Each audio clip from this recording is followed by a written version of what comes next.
I'm looking forward to your program. So you have a guest coming on, do you, Laura? Yeah. Yes, we do. So let me introduce her.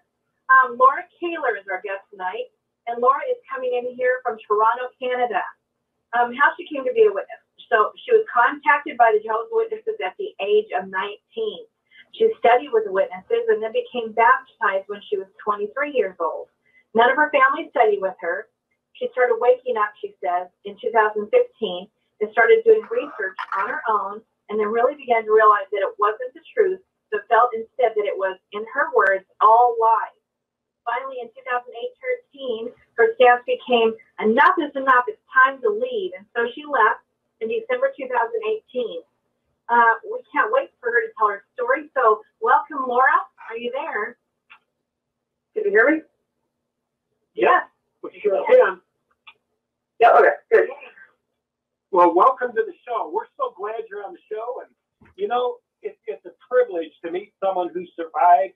I mean, I really want you to just tell how you come out of there and, you know, what happened. But I think it's amazing that you didn't have the support. I mean, you didn't have the family and all that to deal with. But, I mean, to come out on your own like you did is amazing. So why don't you just, I guess, Laura, just kind of tell us, you know, why you were kind of drawn in, if you would. You know, there's a reason why everybody kind of gets sucked in, because you were a little older. You weren't born and raised in there. But, you know, for whatever reason, they started talking to you. And I'd just be curious as to what was the pull for you. What was drawing you in? What were you looking for? Or did you just meet up coincidentally? And just kind of tell your story, if you would. Well, growing up, I was more of a lonely kid. I was kind of depressed. I had not a churchgoer at all. None of my family has ever gone to church. Like, we just had the Bible collecting dust on the shelves. And the Jehovah's Witnesses started knocking on our door. It was an elderly man, and he usually brought one of his family members or a friend with him. And one day the woman with him just offered me a Bible study, and my thinking at that time was, well, I don't really know much about the Bible, so I reasoned at that time, how could I say no when I didn't even have a knowledge of the Bible beforehand? And I look back now and, man, I was so young. And sorry for me, that phrase, young and stupid, definitely has some meaning now. You know, I think, I don't know that you're stupid. You know, I was born in, so I didn't know anything else. And if you don't have, you know, a Bible education, then you're kind of innocent. It's not really even stupid. It just, you know, you just hadn't broadened out into that area. Like you said, you had a Bible on the counter. And was there something drawing you? Was there something that was appealing to you? Were you liking the idea of Paradise Earth, or was it just learning a little bit about the Bible, that God had a name, or what was kind of, you think, drawing you in, Laura? I'd say what they teach about Paradise Earth and what I was learning, it all seemed to make sense to me. I didn't have nothing sounded unusual right off the bat when I was first. And I was asking all kinds of questions. Yeah, I was even trying to think of like really good questions. Like, I know I asked them about the dinosaurs. What did they say about that? The sister I studied with, she showed me on one study one of the verses in Genesis. It's in one of the first 3 chapters. I forget exactly what verse. I think it's the one about sea monsters. Gotcha. And gotcha. Were you concerned about the world ending, the conditions in the world, or anything like that? Oh yeah. I've always been a very logical, moral person. Never like a bad kid or did like partying all the time. Or no, I was always it's almost like, I would say, it's almost like a strange way I kind of grew up in a similar fashion as a Jehovah's Witness would, just without the Jehovah's Witness part of staying away from a lot of things, except the holidays. So you were a good girl. Oh yeah, oh yeah. That's good. How did your parents not get in? Now, were you living away from home because you were 23 years old, I guess, when you became a witness? That time. 19 when they were. So were you at home? Was your parents around, or were you just studying? I was still at home. You were still at home. I was still at home. They didn't really oppose. They feel it's, you know, their kids have the right to choose what they want to do with their life. Did you think that they knew that they would cut you off from them and whatnot? Or did you just not do that? You know how they want you to cut yourself off from your family. Did you experience that request from the witnesses? Yeah, I did. I did to a degree. Like I didn't get together with my family on the holidays as much, but I continued living at home. Got it. Gotcha. Huh, weird. Did they start to notice a change in you? Like, were you starting to think like they were part of Satan's world and you were part of Jehovah's world, and starting that distancing process where they were starting to basically isolate you, bring you in, tell you that, you know, don't let anybody, did they tell you to keep it quiet in your studying so you wouldn't stumble, so your family wouldn't stumble you? Were they trying to tell you any of that?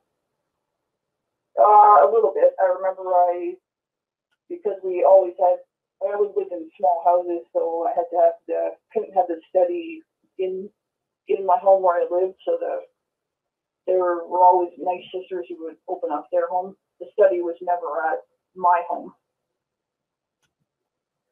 Oh, gotcha. So kind of you, like, your family really didn't know what was going on, did they? For the most part, did they?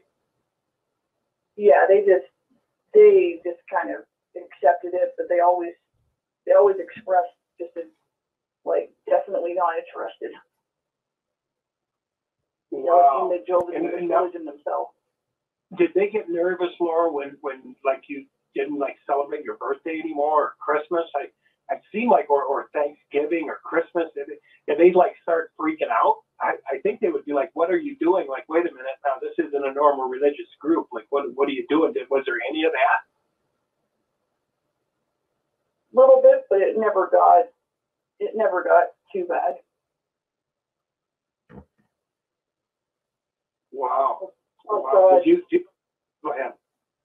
If I were to be honest, some of the Christmas get-togethers I still went to the odd year, because I reasoned in my own head that I'm not going to exchange gifts, so I'm not, in that sense, I wasn't celebrating. I was simply just joining the family gathering.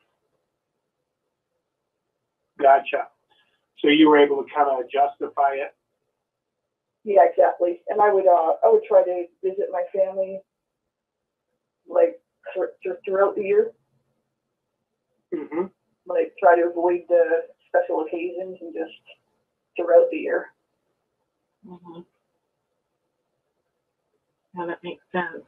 So what did you notice first? What was your first indication that something just wasn't right?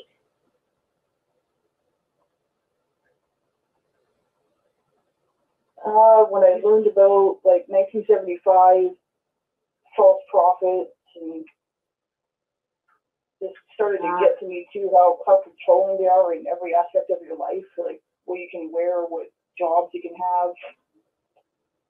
Big one for me was always that you're not free to date, not anyone you want. Yeah. And in the majority of congregations, there's usually an imbalance of single brothers to single sisters. Yeah. So for me, it was like almost like nobody available in the first place. How long do you think it was before you know, how long did you believe it was the truth? I mean, I know right in the beginning you believed it was the truth, and I guess you were in there like 18 years.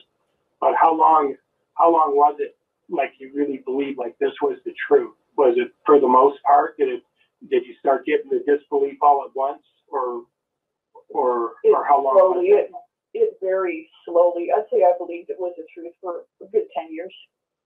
Good 10 years.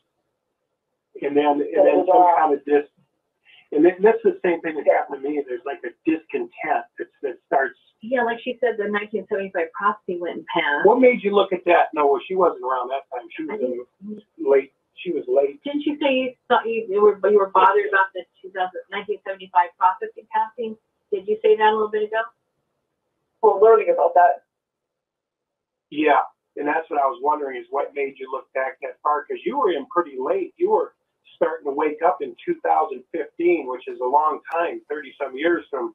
So what do you think kind of made you start, researching a little bit? Were you just getting the creeps in there? Did you have some run-in with some elders, or what do you think?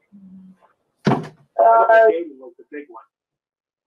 Getting the creeps, and I remember at conventions and assemblies they would give like apostate talks about apostates and avoid them, don't talk to them, and that just didn't make sense in my head. Like we should be able to look at that, some kind of all that information and not have it, destroy the Jehovah's Witness faith. Mm-hmm. Yeah, like do critical thinking, right? You started to see that we're clamping down. So for me, what I actually, I started off very light, very small amounts. On the internet, like YouTube and some websites, I was actually starting to look up. Like I know I went to jwfacts.com. Some of the XJWs that already had channels going, like Lloyd Evans.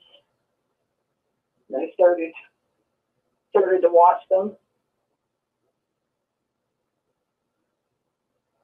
But you didn't tell anybody, right? Yeah, I knew in my head right from the start, I'm not gonna. Everybody I know who's a witness, I'm not gonna say anything. I'd rather just stay quiet. Yeah. Yeah, that's crazy. So little by little, you started to say, "Wait a minute, there's something wrong." Now, were you like real active in there, or were you like a regular publisher, or were you like trying to pioneer and do all that extra stuff and all that? I was always very regular at the meetings. I auxiliary pioneered a few times throughout the years. So you got your hours in and all that. You were good. Yeah, good publisher. I always tried to. I'd say a good publisher. I never had the desire to regular pioneer, if I was to be frank. So no, never tried to reach higher in those kind of ways. Gotcha. Wow. So what kind of turned you off with the witnesses specifically? I mean, the elders. And sort of the creepiness. What was the creepiness that you experienced that you noticed anyway? Well, I saw a lack of love within the congregation. They still have their own cliques, and some of them are. There was a couple sisters that had pretty snobby personalities, actually. Yeah. And just. Yeah, I guess that's probably why you went there. Sorry. Oh yeah. Laura. And it was like they love bomb, and they show a lot of interest in newer ones and like Bible studies and the younger children, but anybody else. Uh-huh. I bet that was disappointing. It's always disappointing. So what did you start to do? Did you start to fade? Did you just start, drifting, or, what was it that you? How did you start to get away from them? I mean, what were you indoctrinated in a lot of fear? Did you have the fear of leaving when I know how when you're studying, you're thinking, man, this is apostate literature. Man, this is, part of Satan's world. And did you have to contend with all that fear to overcome all that indoctrination? I would say a little bit. That's why it was ultimately about 3 years before I finally just left. That I had a few good friends in the congregation, and I knew once I was out that I wouldn't be able to talk to them anymore. So.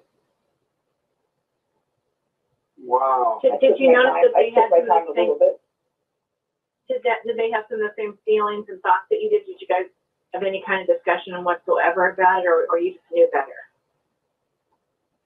I knew better, and I didn't want to. What's the phrase? I didn't want to be tattled on. Yeah, totally. Thank God you had the wisdom. Yeah, so I just kept it to myself. Yeah. So did you have to move or anything, or did you write a letter to them and say you were done, or did you just stop going and just kind of mind your own business?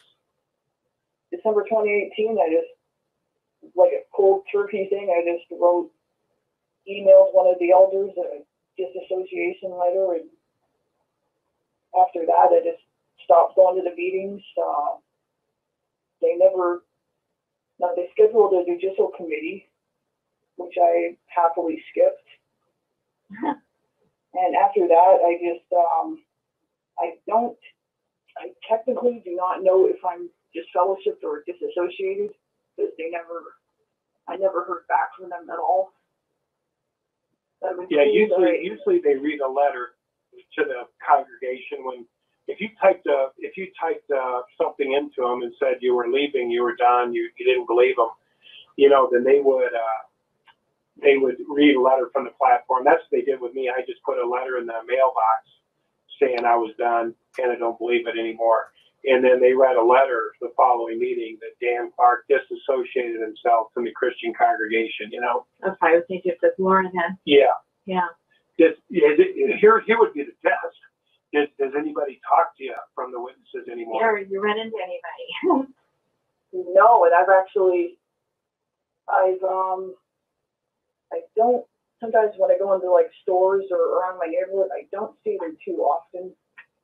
But when I do, I've actually got a smile on my face. I'm no fear. I don't attempt to engage them in conversation because I know they're, told and trained to avoid people like me anyway. So,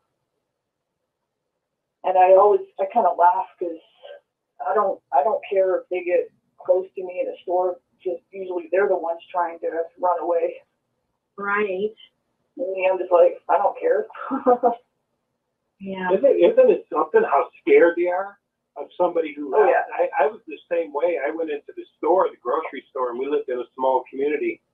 And man, they were terrified. I signed up with the devil. Yeah, right. Right. I know. Same thing with my church too. Yeah. It was disappointing for sure. It's you don't expect it. I don't know why, but I wasn't prepared for it. And man, they wouldn't even look at you they act like they saw a plague. Exactly. So would you say, Laura, it was a lot of little things then that were starting to add up, like you said, the dating, the fact that you couldn't talk to an apostate outside, the lack of love. How did you feel the lack of love? You said that was in the cliques and the sisters. You just felt like there was yeah. I know that was in a lot of homes there. Yeah, and then the way that they treated the people, the apostate, that probably made her feel like that's lack of love. That's the thing that bugged me when somebody got disfellowshipped. They would come back to the hall and they would be out in the parking lot crying, and I would go over and talk to them. And someone would run in and tell the elders, Dan's over there.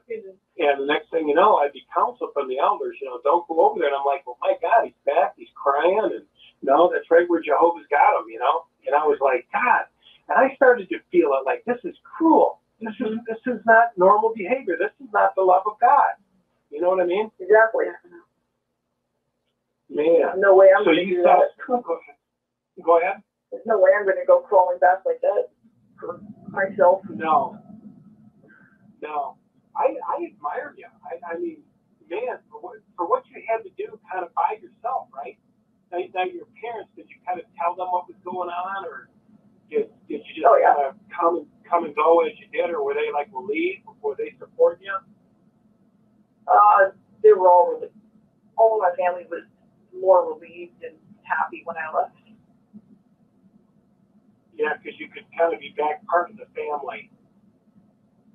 Yeah. More part of the family. All And- the and so- holidays now. Yeah, right. Did that kind of happen slowly but surely as you kind of integrated, or was it just like they've just been telling a bunch of lies, you guys are fakes, and I'm done and I'm just going to go back to normal? How was it for you? I found it, like, to get back to normal, like, with other the witnesses, I found it fairly easy to transition back into society, but I think it's more, too, because I got to adulthood before I was even contacted by the witnesses. Yeah, 19, pretty much, you know. So, and I had, for my job and the volunteer work I did, I had about 2 to 3 like worldly friends already.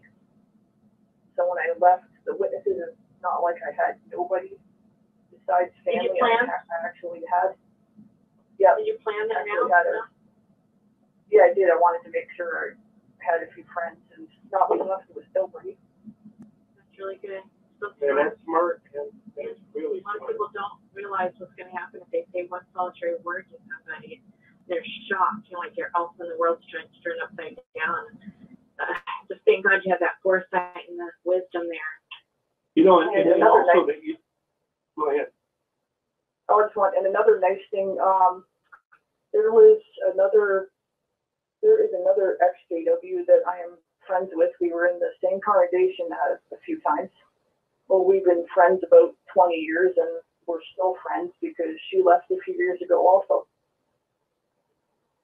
Wow, that's really cool. How'd you figure that out? So we keep in touch through social media, and she had left before I left, and I was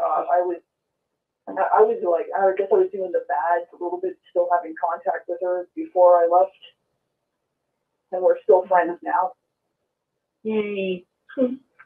That's beautiful, and you know, it's so smart what you did, because you really got to think about it when you leave. You know, I didn't, but I had a job, and you know, I had people I worked with, you know, so I wasn't totally abandoned. But man, you've got to think about it when you leave the organization, because you're abandoned, and you know, you really, to me, it's not even real. It's surreal when you leave. It's like they're not gonna walk by me and not talk to me. You really can't comprehend that they're really gonna shun you, and they're really gonna. So when you leave, like when I left, it was cut off. I mean, there was no. I mean, I thought Jehovah was after me. I thought Jehovah was gonna kill me, reach in my car and grab me out. I mean, I was really indoctrinated into the fear. But I had my job, and I realized right away, I said, man, Jehovah's still taking care of me. I still got my job. I still got my deal. But I was terrified. And what was I saying about that? But I didn't realize when I got out how cruel, evil these people were going to be. I didn't realize I was going to be like cut off, like chopped off like a limb off a tree and thrown into the fire. Yeah. And I think I'm so glad we're just talking about this, because that's why when people leave, Laura, some of them drift, some of them don't all write their letter. I wrote my letter because something in me said I want to be integral. I want to cut this thing off. I don't want to keep lying to people and telling people, oh, I'm just tired or this and that. But I also understand why somebody would want to drift, because, man, when you're talking about your family kicking you out of the house or sending you to a Red Cross, or, you know, something crazy like this, and it's crazy what they'll do to you. You know. Zach is Zach doesn't mind my saying this, but he's writing on the screen here that I remember on one of the CD-ROMs, large portions of the book called "The Nation Shall Know That I Am Jehovah," and he says how that they were that large portions were redacted. And then Vic says that if they're the only religion approved by God, and they're the only ones that have the truth, then how come the truth changes? So anyway, and then Vic says that God is immutable; He doesn't change. So why would the true religion change? Anyway, that was interesting little wording there. Well, you know what's interesting about that wording, I'll just say, is, and I said this in a video the other day, Jesus says, right, and you know this, Laura, Jesus says, Yep. good and faithful servants, I'm appointing you over all my belongings. Whose belongings? Jesus' belongings, right? So the spiritual food that's coming down, the light that's getting brighter at the proper time, is Jesus' light that's coming down, or Jehovah's, right, into the watchtower and then out into the world, right? If that was really true, if Jesus really said, good and faithful servants, I point you over all my belongings, these would be like documents, like Bible documents, wouldn't you think? Like they wouldn't be Exactly. they wouldn't be thrown away today. Like they're not printing the Revelation book, they're not printing the family book, they're not reprinting the Paradise book or the Truth book. All those are in the trash. And if it came down from Jesus, I'm giving you, my food at the proper time, then it would be a document. It would be like a Bible document. That's right, it doesn't change, because like Vic said, God doesn't change. So nothing should Exactly. change. Yeah, so that's part of the lie, right, that you saw. That's crazy. Or another, I thought to myself, is if they got the truth, the right religion, then why do they need to have their own specific Bible version?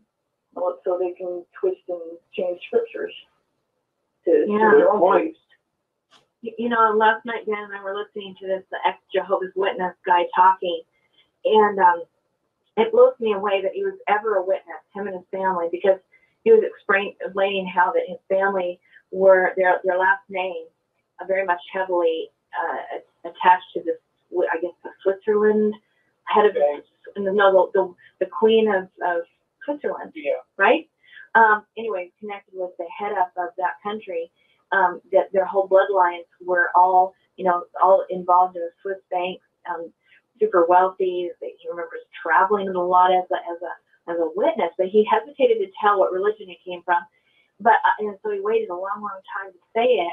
But talking about all the ins and outs of all the the stuff that he's been involved in, a lot of serious corruption, and it really bothered him. He became a banker, then he felt guilty, so he got out of banking and tried to do something more respectable, but heavily involved in all the, really ripping off the American people, and was really pretty sick about it. But then he said that him and his family had been Jehovah's Witnesses, and I'm like, what? And somebody said that Rutherford was also somebody who was related to the Clintons. That's interesting. Oh, really? But anyway, yeah, that's just fascinating that he has so much knowledge and so much understanding. But I was kind of surprised because the way I see it, I'm ex-Worldwide Church of God, which is Herbert W. Armstrong, Garner T. Armstrong.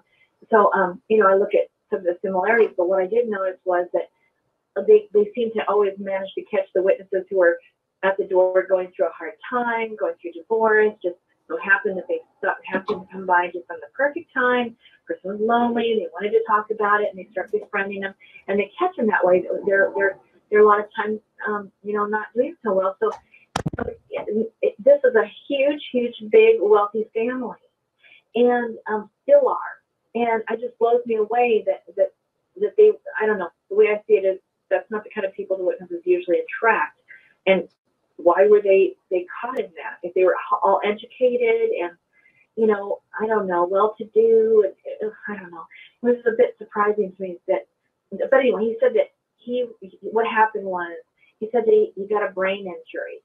And after he had the brain injury, all of a sudden he knew things, like knowledge, like something opened up his mind, and he knows things now, like just knowledge is there. And I've had that experience, so I know absolutely that that's a gift. But he started seeing the mind control that he saw the witnesses were under, he said, and it really started bothering him. He saw all kinds of things that were corrupt and wrong, and so he left. He just left. And so, anyway, fascinating to me that somebody, like the elite class, like the Rutherfords and stuff, a judge, those kind of people, really lording it over the Jehovah's Witnesses, really. But this guy, since he was a kid when he got in, he said that he was mind controlled, and with the use of fear, he felt that was the main use, was the fear that they, one of the main things that they did to mind control everybody. But he felt that there were zombies walking around like zombies, and he saw that they were mind controlling them. So that's fascinating to me. It was last night when we were listening to that guy. That was one of the big things when I started doing research too. I learned about the bite model, cognitive dissonance, mind control. Mm-hmm. It was almost very interesting, a little disturbing at first, but it made a lot of sense. And I had never heard of that, all those things before. But then it's realizing how perfectly the witnesses fit all that. Oh yeah. Well, you don't know until you leave. You don't know exactly. See, everything's perfect. You're going to the meetings. Hi, Sister Laura. How you doing? Hi, Sister Kayla. I mean, it's all perfect. But the minute you question them, when I questioned them, I questioned them about the generation prophecy. I said, did the generation prophecy just pass? And they looked at me, the elders, they looked at me like, why are you? Don't go there, brother. Yeah. I mean, it was weird. That's weird. I was like, well, we were just telling everybody. We read the Revelation book like 3 times. And I said, the generation prophecy that I was in was 70 or 80 years before, after 1914, the end was going to come. And that was right after after the 75 prophecy was the generation prophecy. So I just asked a brother because, here it was, man. It was like, early 90s, late 80s, early 90s. And I'm like, okay, man, here it is. It's going to happen. And then they said we had new information. Jehovah's given new light. And they said we have new information on the generation. And I was kind of like listening. And they said the generation wasn't a generation as we know it, 70 or 80 years, but the generation was like this. So I went and asked the brother. I said, did the generation prophecy just change? And they looked at me with the dumbest look, empty, like, Brother Clark, like, we don't answer. And it shocked me. It really did. Like, I didn't know you couldn't ask questions. You know what I mean? I just looked at them like, are you guys, like, giving me the look? Like I'm doing something wrong here? And they're like, we'll get back with you on it. And they got back, and the brother had me go for a drink with him. And he said, Dan, shut your mouth. And I said, shut my mouth about what? And he said, you're on apostate watch. I said, apostate watch for what? I mean, I'm handling mic, I'm doing sound, I'm reading the watchtower, and all of a sudden I'm on apostate watch? You know, it's funny for me, Dan.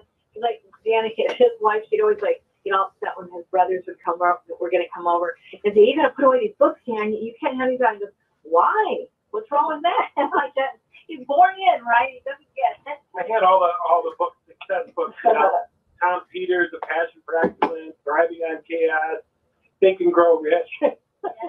Oh, wow. Everything you can imagine. My wife go, hide the books. And I say, what books? What are you talking about? Those are just my regular books. feel-good books. And she's like, oh, my God, put them away. Doug's coming, my older brother.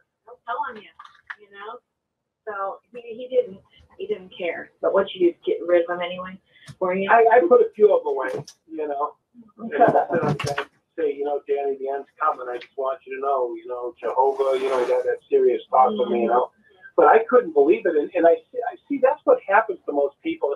What's so sad about it all, guys, is Laura, it takes so long before you figure this out. You're like, wait a minute now. Really, you guys are going to be that mean to that brother who's been sitting in the back of the hall for 2 years? You really aren't going to talk to him? You're really going to let him write a letter and then reject it? You're really going to, it's like, are you shitting me? Excuse my language, but I'm like, you can't treat people like this. That's right, no love. It was like, something's wrong. I remember that brother out in the parking lot crying his eyes out. And I went up, I put my arms around him, and I gave him a hug. And I said, hey, brother, we love you, man. Hang in there. You keep coming. Don't let nothing stop you. And he goes, man, I'm getting tired. I've been in the back of the hall for years. And And man, they chastised me and they told me I could lose my position in the hall. I was a ministerial servant. But like, you keep talking to this guy, you're gonna lose your position. And I said, but doesn't anybody care? And Jehovah cares. And it's like, later I thought about the prodigal son. When he returned home, the father immediately embraced him and knew he turned around. And so to me, a man that'll go sit in the back of a hall for 2 years is turned around, or even a month. Can you imagine the prodigal story? If in the prodigal story, what happened was, the prodigal son got home and the father says, well, it's only been about 2 years. You still got another year to be out there with the pigs. You got to get on your way there, boy. We got to wait another year now for to accept you back in the household. That's not That's love. not what happened. You sure twisted that one. So what prophecy were you familiar with when you were in? Yeah, what were they teaching when you were in about the time of the end? Were you in any prophecy as far as overlapping generation or scrolls or? The overlapping generation. I was still in when was it the 2013 Watchtower about the if they get direction that doesn't may not make sense at the time, but they have to obey it, and the faithful, discreet labor, are not inspired or not fallible, or I remember those two. I was still in at the time. So then you thought, that's not right. So what did they say again? I kind of didn't understand it. What they say was The faithful and discreet slave is not inspired or like they admitted they're not inspired. Like that one, I think it's in the 2013 Watchtower. Wow. So was there anybody inspired anymore, or did they just say it was just like a regular religious organization? Was this like New Light? Yeah, it was New Light. I think it was more to try to separate themselves from the like all the false dates that they set. Yeah. I think that was a December 15th, 2013 Watchtower. I think it was December 15th. Yeah. Oh my goodness! Wow. So that's what I remember. The best. I was in when they brought in all the TVs at the Kingdom Halls and at the conventions and assemblies and all the JW broadcasting and all the videos. I was at the convention where the infamous bunker videos were shown, where they're gathered in the basement, like the Great Tribulation has started. Oh my. Really? What? Yeah, I was at that convention. Did you get scared, or what? How'd you feel? They called it a bunker. What do they call it? Referred to as Lloyd Evans calls them the bunker videos. Oh, okay. Because they were done in the bunker, or what? It was a group of them gathered in the basement, and outside it was all like rioting and the cops that were searching every home, and they were encouraging each other in the basement.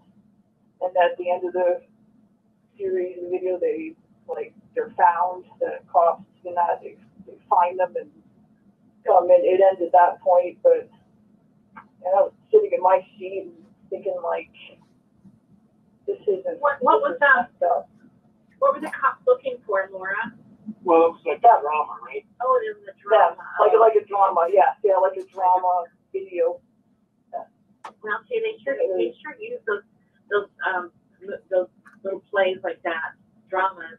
Oh yeah. I went and saw one of those conventions in Colorado with Dan, and I was like, whoa, now that is going to be effective. And then Dan told me that he'd seen that one before years earlier, the same exact one, scaring the crap out of everybody and guilting them, shaming them to death in fear. You better not leave, or this is what's going to happen to you. It was quite effective, and I thought, ooh, now that's a good way to run a cult. Is you just do those dramas. It's very real. Man, oh man. Oh goodness. Well, I'm amazed. I'm amazed when you think about what somebody's got to go through to get out of there. I mean, you did this on your own. you know, you wrote them a letter, an email. But I mean, when you think what you got to do to get out of there, I mean, you got baptized, right?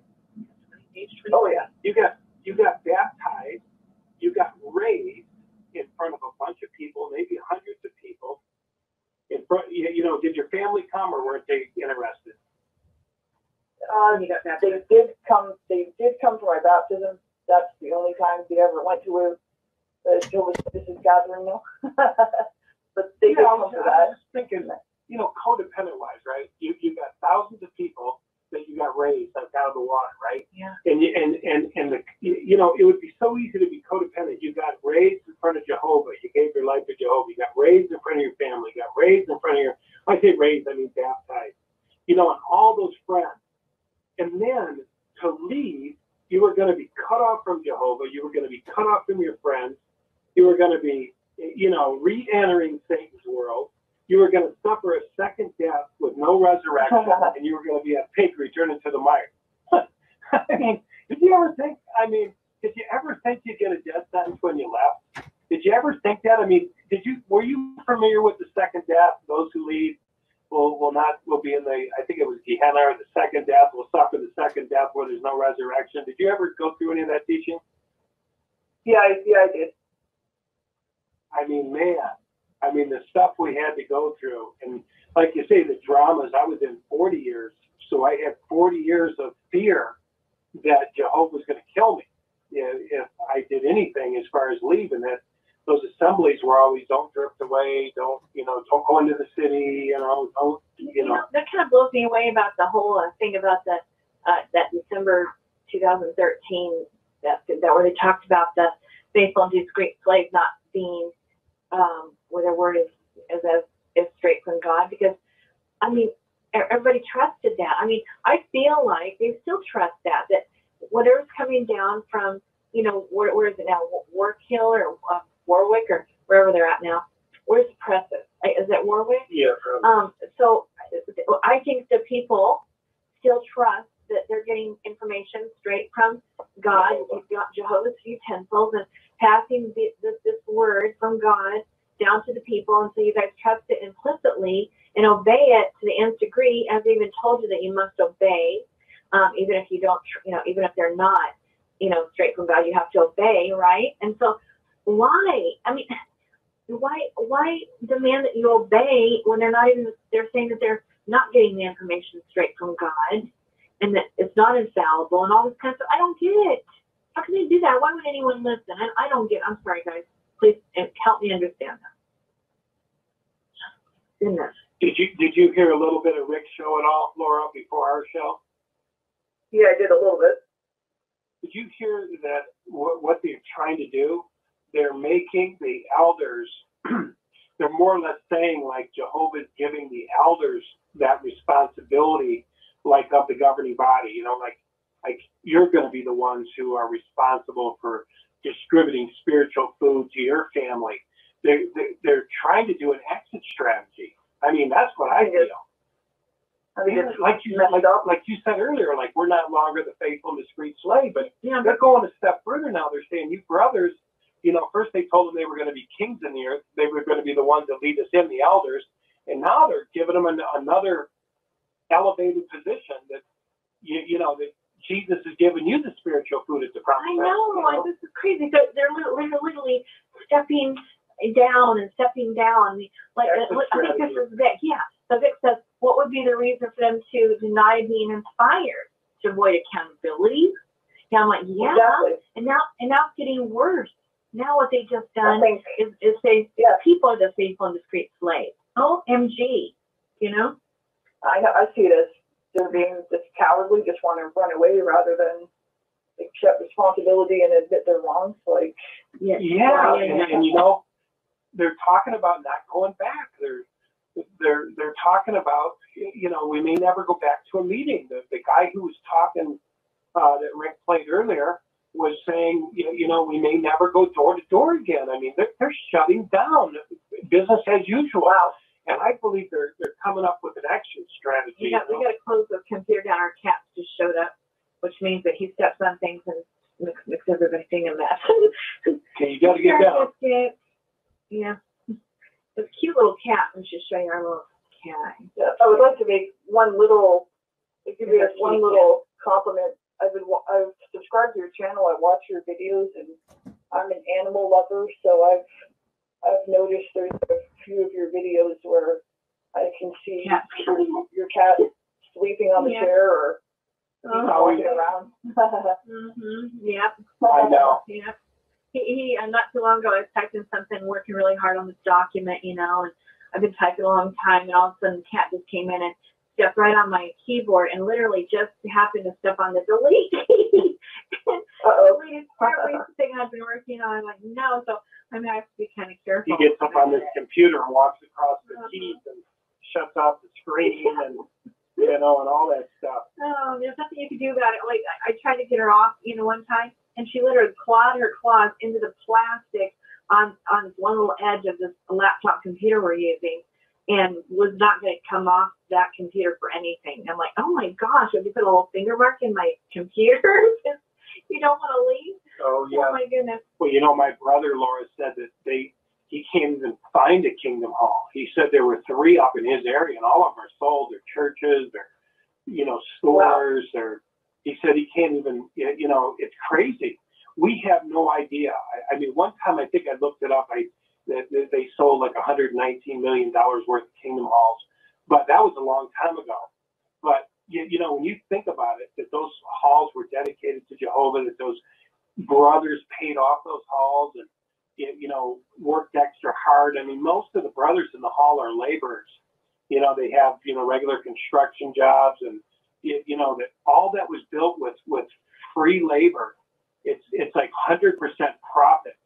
And, man, I think they got the blood money in between their teeth. You know how they say when a dog eats a chicken? Yep. Once they get a taste for the chicken, they keep killing chickens. Yep. I think the witnesses, and I know they've always been about money, but man, when I'm hearing this stuff about, you know, we got preached, as you know, Laura, do not forsake the gathering of ourselves as some have the custom, over and over and over. You did not miss a meeting, and you never missed a memorial. And to think they're doing memorial over Skype meetings, but I think they got that blood in their mouth of selling Kingdom Halls, and they're like, oh my God! I mean, in the middle of COVID, they are making millions and millions, and it's not only halls, it's assembly halls. You know, they did away with the food, and you know, now it's assembly halls, and you know, they're raking in the dough, man. You know, to think that they have to, like, when they make a mistake, right? Whatever mistake they make, they have to, like, come up with some sort of a plan, some well thought out plan, how to back out of it, or how to, you know, calm the people down, or how to shut them up, or how to something so that everybody will, you know, they even reinvent themselves, literally, just to, you know, try to keep as many as possible, knowing some are going to leave, right? You know, it scares, just reminds me of, I was at a place getting my fingernails done today, and I was watching this whole thing about this place, I think it was Puerto Rico, where all these dogs were like, oh honey, that's falling. Like, these dogs are completely out in the city, just roaming around, more like a pest, and more. That's kind of creepy, Dan.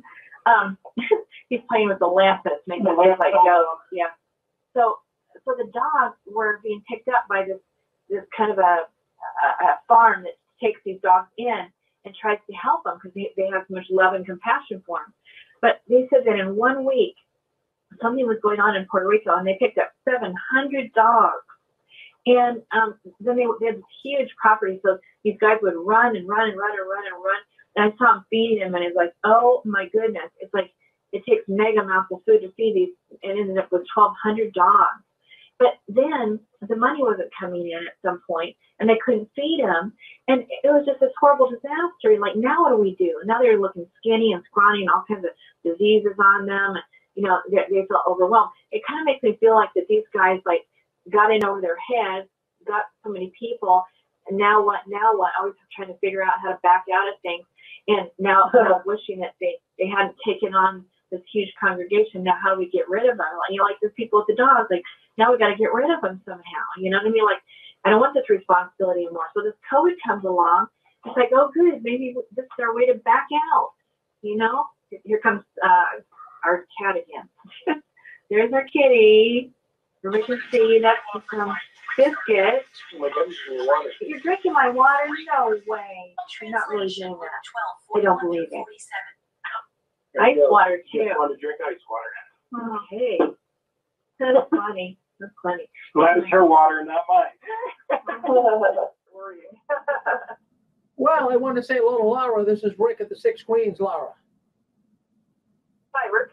So, anyways, I'm so glad you came on Dan and Angela's program tonight. Well, you have a lot of courage. You really have a lot of courage. Thank you. And that's what we like. We like people with courage to speak up and talk about these bums. So, my goodness, you're telling a good story tonight. I'm listening here intently.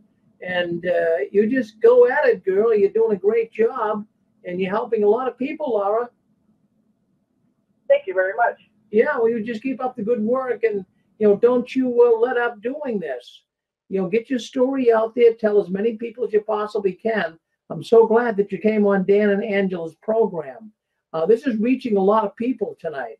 We have people listening in from pretty much all over the world. So they're hearing everything you have to say. And I'm going to tell you, you're going to help a lot of people tonight. Thank you very much, Laura. Thank you. Yes. Yeah, that's great, Rick. This is her first time on your show, I think, isn't it, Laura? And it's first time in an interview. Yeah, well, I want to ask Laura now. Can I ask where are you from, Laura? Ontario, Canada. Yeah, I connected, in fact, with that Canadian accent.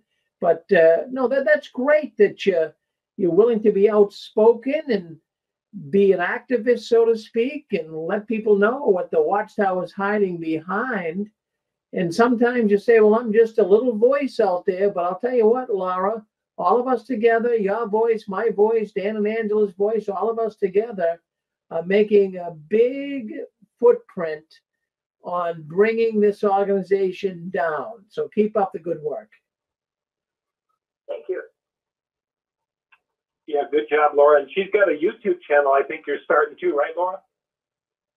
It's already started. It's been on about 2 months. I've got 8 videos so far. Lots more to come.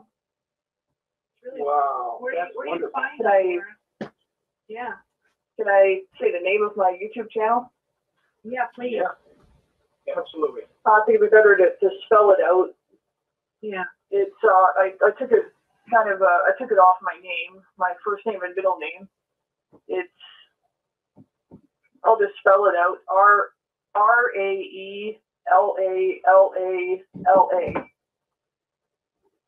So it would be Ray La La La.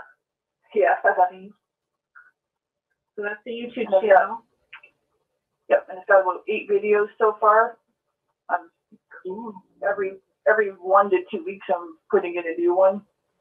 I've definitely got nowhere near of done saying what I want to talk about. So Great. Wow, right that's now, amazing. I'm so amazed. Go ahead. Somebody else was saying something. Any other question?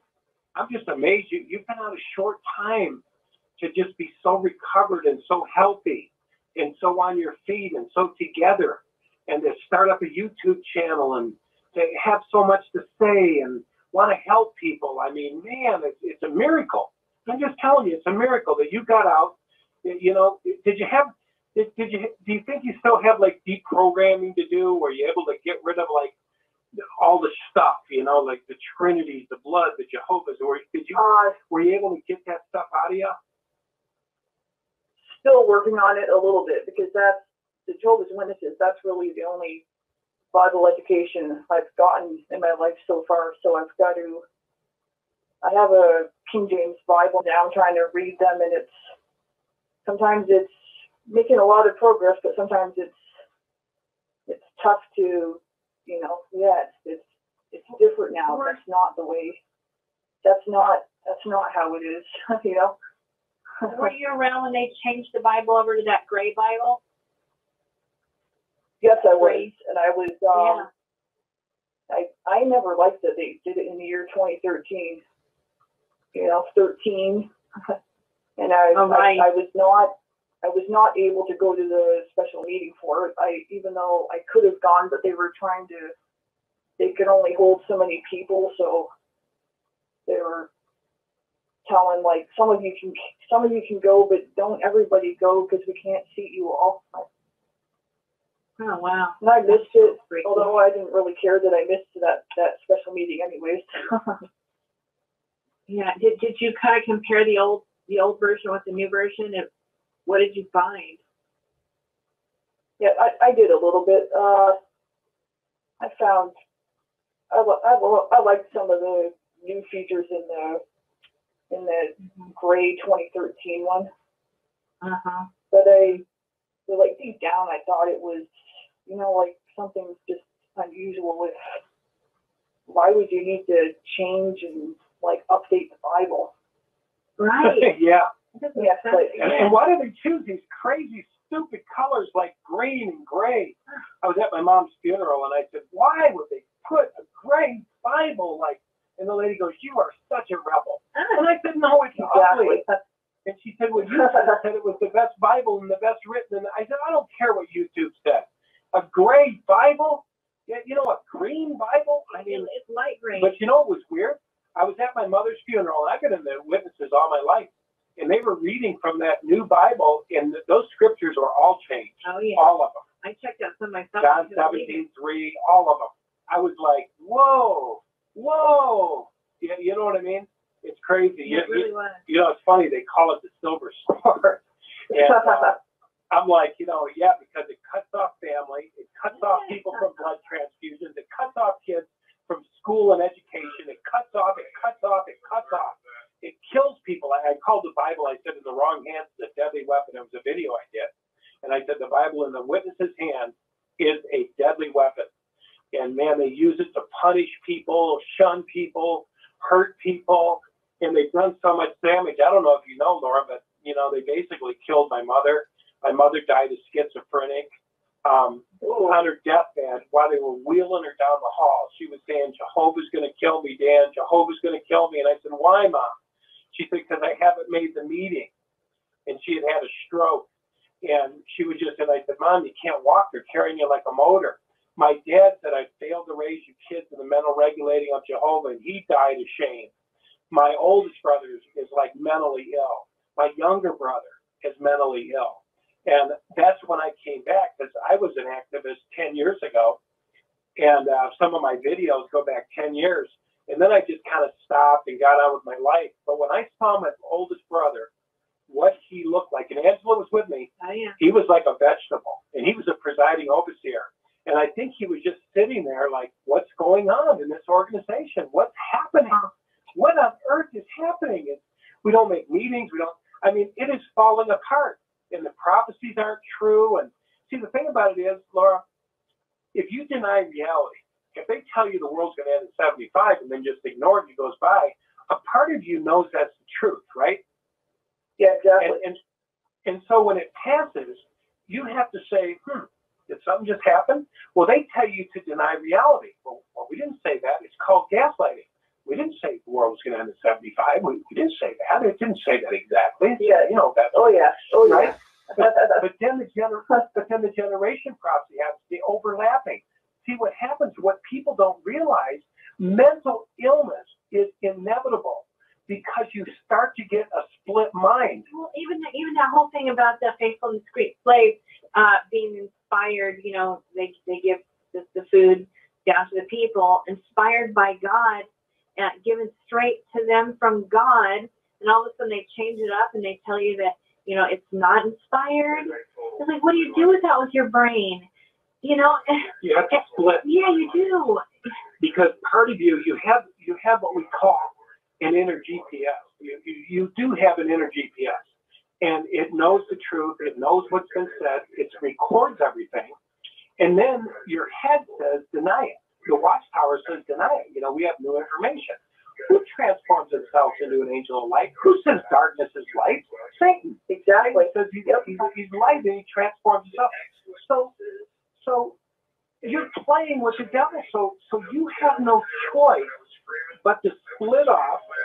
You have no choice but to split off from your competence, from your nature.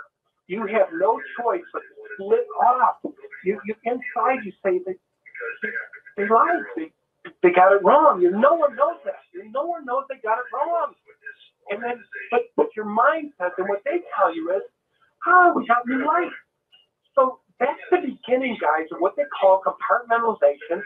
And that's why several in there go schizophrenic, because of a split mind. My brother looked mentally ill.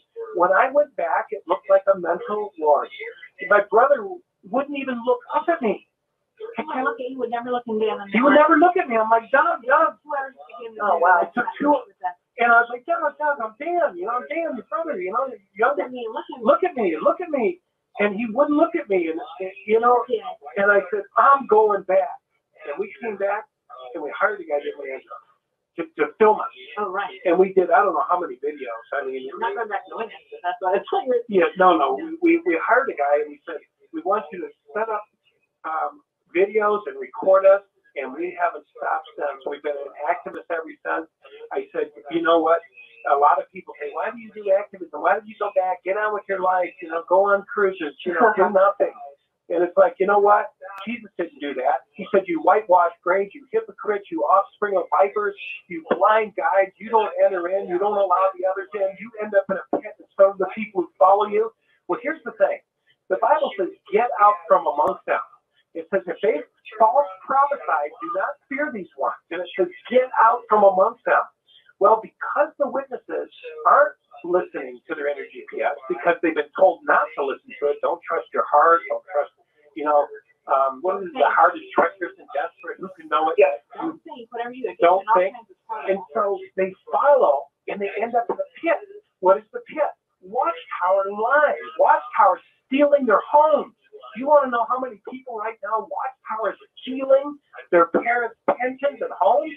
And then they said no blood. You can't take blood. Now all of a sudden we hear that now you can take blood. Is this true?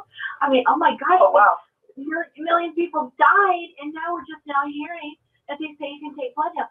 I think the only reason they're doing that is because they're trying to get themselves out of this whole thing, and they're trying to make sure that when they do leave and exit and dump you guys and abandon you, that they're going to not to have anything that you could sue them over, right? Everything's done been sold, so you can't sue them and get anything because everything's sold, all the real estate gone. And now they changed the company name, all the Artisan Media Company now, this kind of thing, right? And so there's nothing to sue them over. Once they sell everything off and change the corporation. They have all the pedophilia too, oh, God, yes. they can't reopen. There's just no way. Well, they're going it's done. Tell everybody to take blood now?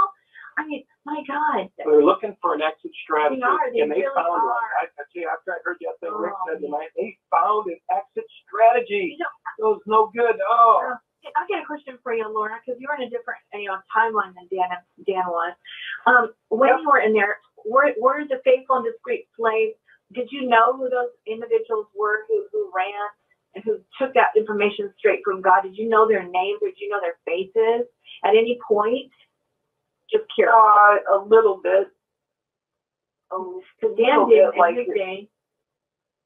I never knew them. I think about it.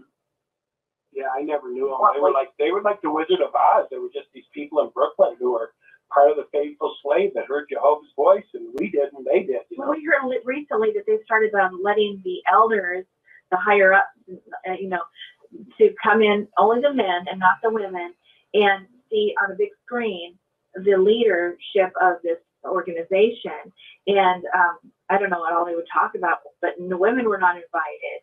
But I'm like, that's interesting, because somehow they're trying to boost them up to feel a sense of pride. I felt like, I got to talk to the governing body. I got to talk to the faithful and discreet slave people. I just think it's crazy how people would follow somebody that they don't even know anything about.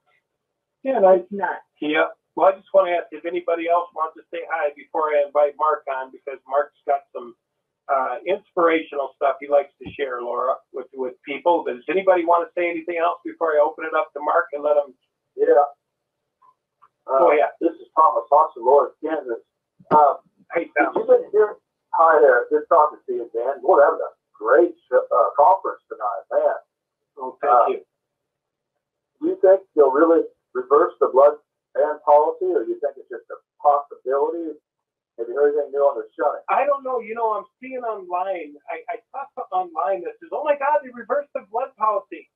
But personally, I don't think they can.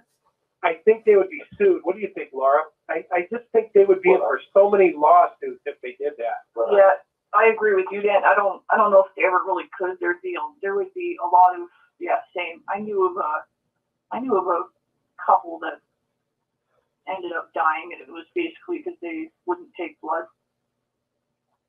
So you think, Yeah, see, could you imagine? They would be blood guilty. Oh, yeah. And you know something, guys? I really think they wish they could run right now. Guys, they are under a spotlight. They have got hundreds of Facebook, thousands of people. Every video we do now gets 2,000 to 5,000 people on a video. That's a lot of people. I'm just a little guy. You know what I mean? Yeah. But it's like, it's incredible. So I think they're thinking, how do we get out of this thing? And you know what, guys? They're doing it. They're getting out. They're separating, just like Laura said. They're separating themselves, putting it off on the people. You guys are the ones hearing Jehovah's voice now.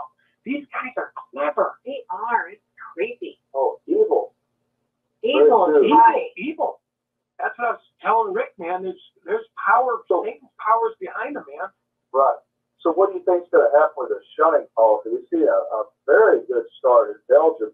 You think this will go around the world, or we'll see domino effect like lawsuits just come at the watchtower like you would not be rapid Well, fire? they'll change the ones they can, I think. I'm just saying, anybody can disagree with me. My opinion is they can change the shunning, they can change this fellowship, they can change the ones who come back, but there's certain ones they better not mess with. Because I think there's people out that have lost their kids and said, if you change the blood thing, you've killed my kid. I heard that they did. We heard that they did. We saw something online that said it, but I didn't see the proof, so I really can't speak to it. Yeah. Sure. You know, if I saw the proof, I'd say, yeah, but I saw it kind of floating around Facebook. Oh my God, they just changed the blood policy, because I was like, there's no way. I don't think they But can they change went it. from nuns to components, and now it's, I believe it. I just That don't would be think another line of lawsuits other than the pedophilia. There'd be a whole nother line. And they're trying to get out while they can. That's why they've taken the homes away from the brothers. They signed them all over to the society. Now they're selling them off. They're getting themselves out from under them. All they have is an internet connection, and they severed them off and told them they hear God's voice. They're no longer spirit directed. I don't know what all they're saying, but they're severing themselves off completely, so there's no lawsuits whatsoever. Okay, well, in the Silver Bible, didn't it, where it said good health to you, didn't they take that out? Because then No, they did. they didn't. Did you guys know they didn't take that out? Did you know that story, Laura, about the blood?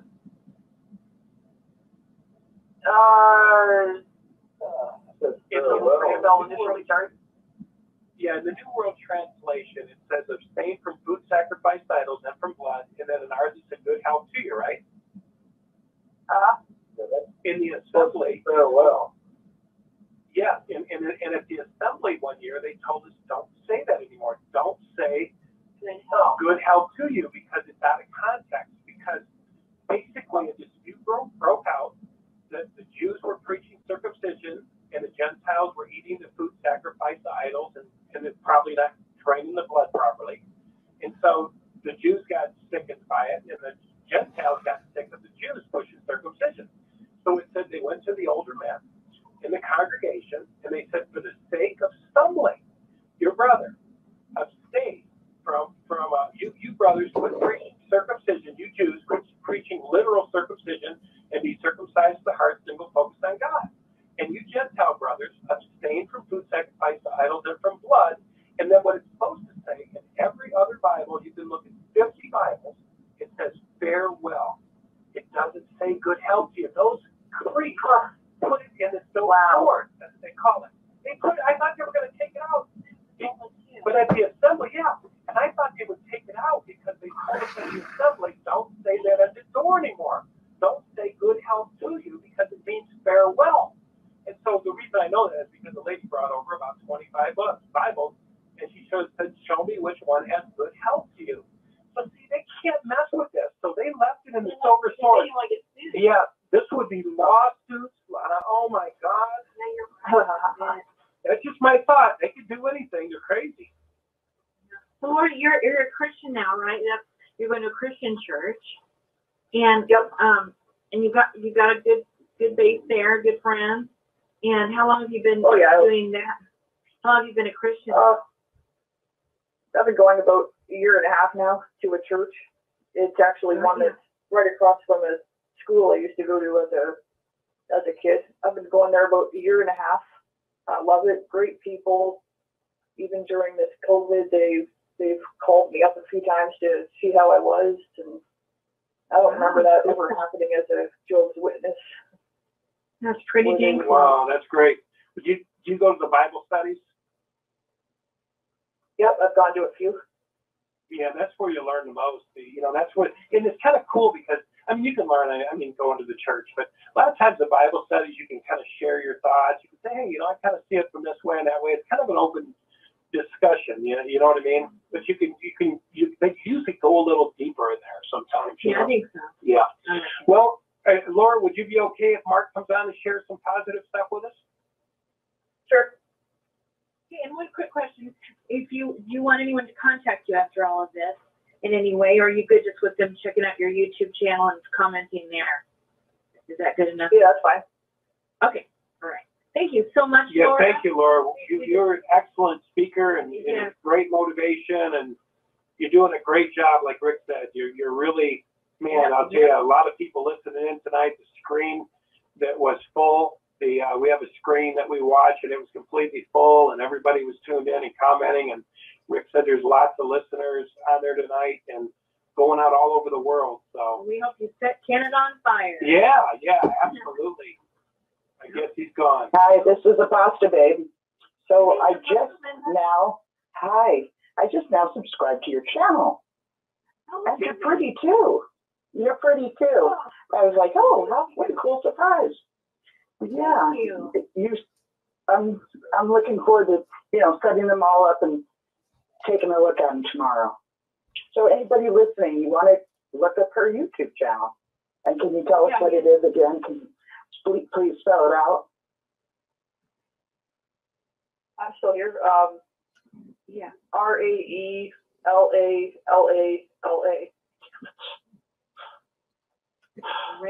Got a little melody to it. It does. It does. And I was looking at it right now, and she's got this really cool picture, like on one of the videos that shows jwfax.com. Yes, that's the thing to say. We love JWFax. Thank you. Excuse me. So anyways, I'm so glad you came on Dan and Angela's program tonight, and you're helping a lot of people, Laura. Thank you very much. Yeah, well, you just keep up the good work and, get your story out there. Tell as many people as you possibly can. I'm so glad that you came on Dan and Angela's program. And I'm going to tell you, you're going to help a lot of people tonight. Thank you very much, Laura. Thank you. Yes.